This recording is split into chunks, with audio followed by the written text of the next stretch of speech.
Mudah-mudahan ini bisa buat refreshment, bisa buat kita mengingat-ingat kembali basic dari ilmu mekanik. Jadi mekanik itu tidak hanya ahli bongkar pasang, tapi juga harus bisa menjelaskan ke konsumen. Assalamualaikum warahmatullahi wabarakatuh. Ketemu lagi di Santo SBF Channel. Ya, kali ini saya mau mewakili teman-teman yang males baca ya. Jadi teman-teman mekanik yang males baca ini saya wakili, saya bacakan, kemudian saya ulas. Nah, ini yang pertama adalah saringan udara atau filter udara, atau yang lebih dikenal dengan elemen cleaner. Jadi buat teman-teman yang ketika mekanik itu mau menjelaskan ke konsumen, atau mau istilahnya konsumen yang pengen tahu, jadi filter udara atau saringan udara atau elemen cleaner itu dia berfungsi melindungi ruang bakar. Jadi ini kesimpulan, istilahnya garis besarnya dia melindungi ruang bakar. Kenapa kok bisa melindungi ruang bakar? Ya, ini jawabannya. Jadi filter udara itu berfungsi menyaring udara bebas yang dari luar, yang mau masuk ke ruang bakar itu disaring dulu. Jadi udara bebas yang dari luar itu kemudian disaring sama filter udara sebelum masuk ke ruang bakar, sehingga ruang bakarnya selalu bersih. Nah, banyaknya kotoran yang masuk ke ruang bakar akan berakibat fatal bagi kerja mesin dan berdampak piston, ring piston, dinding silinder menjadi aus. Nah, ini kenapa? Karena kotorannya itu akan menyelinap masuk di kepala piston, kemudian menyelinap di celah ring piston atau sambungan ring piston, kemudian masuk ke dinding silinder. Maka berakibat dinding silinder dan piston menjadi aus. Efek yang kedua, filter udara itu juga berakibat bahan bakar menjadi boros, karena ketika udara yang masuk itu enggak tersaring, maka suplai bahan bakarnya menjadi boros. Kemudian yang paling fatal ya ini piston tergores akibat filter udara yang kotor. Oke, kemudian jenis elemen cleaner atau filter udara itu ada 3. Ini ada yang lama, itu tipe lama pakai busa.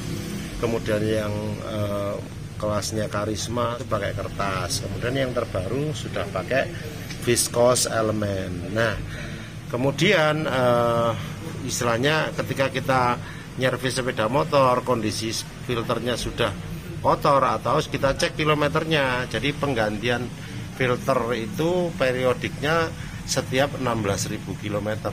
Itu untuk pemakaian normal, daerah normal. Jadi disampaikan ke konsumen, ini kondisi fisiknya seperti ini, mungkin kotor, kilometernya sudah 16.000. Nah, ini waktunya diganti. Jadi disampaikan juga ke konsumen. Nah, ini istilahnya apa ya? Pengertiannya, kalau yang busa itu bisa dibersihkan setiap 4.000 kilo.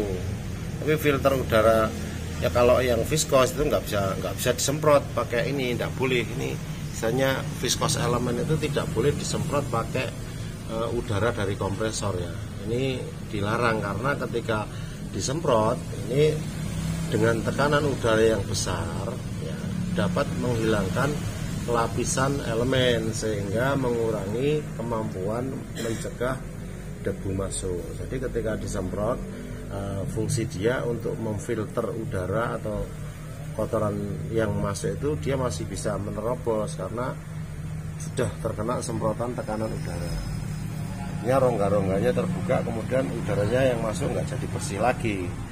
Nah, poinnya gini, jadi ini saya bahas kenapa sih sebetulnya ini panduan buat teman-teman mekanik menyampaikan ke konsumen apa itu filter udara, terus kemudian potensi bahayanya ketika filter udara itu tidak diganti, atau bahaya itu maksudnya bahaya untuk motornya ya, istilahnya keawetan motornya ya. Terus kemudian jenis-jenisnya. Jadi sebetulnya satu lembar ini kalau kita pelajari itu sudah menyelesaikan satu, istilahnya ini satu tema bahwa filter udara itu jenisnya seperti apa aja, fungsinya untuk apa, kemungkinan terus sampai dengan penggantian periodiknya. Nah ini masih banyak lagi komponen-komponen yang lain sebetulnya. Cuman kan kalau dibaca sekalian ini kan nggak selesai, istilahnya terlalu panjang durasi videonya.